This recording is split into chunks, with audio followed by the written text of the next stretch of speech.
kwamba maonesho haya ya kimataifa ya vitabu Tanzania yamekuwa yakifanyika tangu mwaka 1988. Wangapi wana taarifa hizi?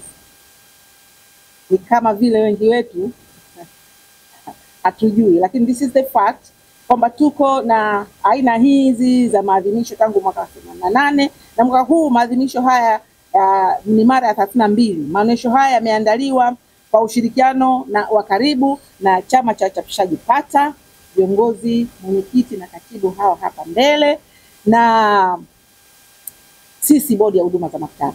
Kwa hiyo ni joint activity ambayo kwa mara ya kwanza inafanyika namna hii, na tunaratibu maonyesho hayo ya kimataifa ya vitabu kama ambavyo mmeona pale. Kuna wadau mbalimbali ambao wameitika wito wetu wa kuja kushirikiana na sisi katika kuadhimisha. Kwa hiyo tuna wadau wa taasisi ya elimu, tuna wadau wa NGOs, SBOs, watu binafsi pia wamealikwa na tutakuwa nao katika muda huu wote wa wiki hili.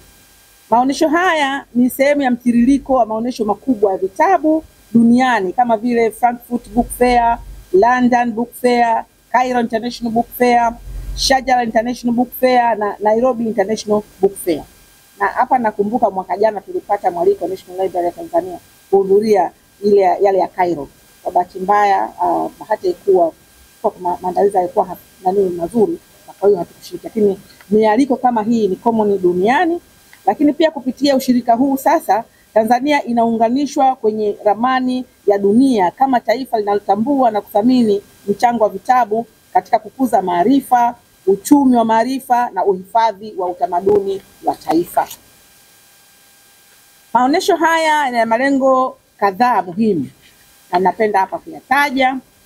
Kwanza ni kuonesha umma na ulimwengu utajiri wa maandishi, lakini pia utajiri wa utamaduni, utajiri wa sanaa na historia na maarifa tulionayo kama taifa. Hii inawasaidia vijana kuiona maktaba kama mshirika wao katika maisha ya kidijitali na sio nje ya ulimwengu wao.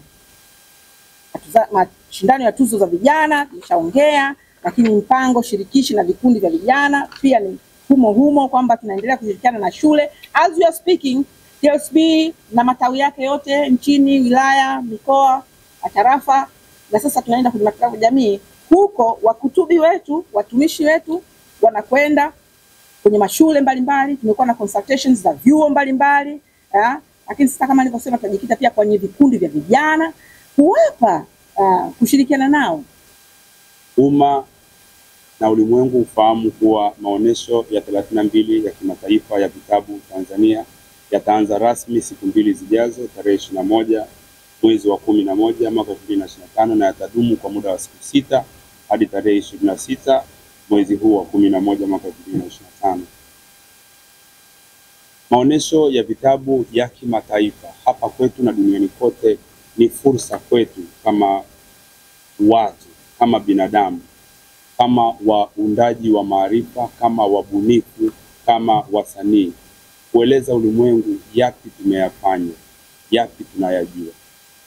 Maarifa yako yanayokufanya wewe kuwa mwanahabari, maarifa yangu yananifanya mimi kuwa mchapishaji, maarifa ya mwenyeji wetu aliyetoka kutueleza hapa yanamfanya yeye kuwa mkutubi.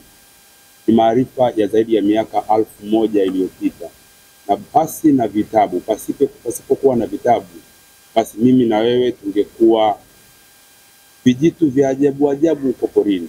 21 Novemba mpaka tarehe 26 Novemba. Kila siku yatafunguliwa saa 3 asubuhi mpaka saa 11 jioni.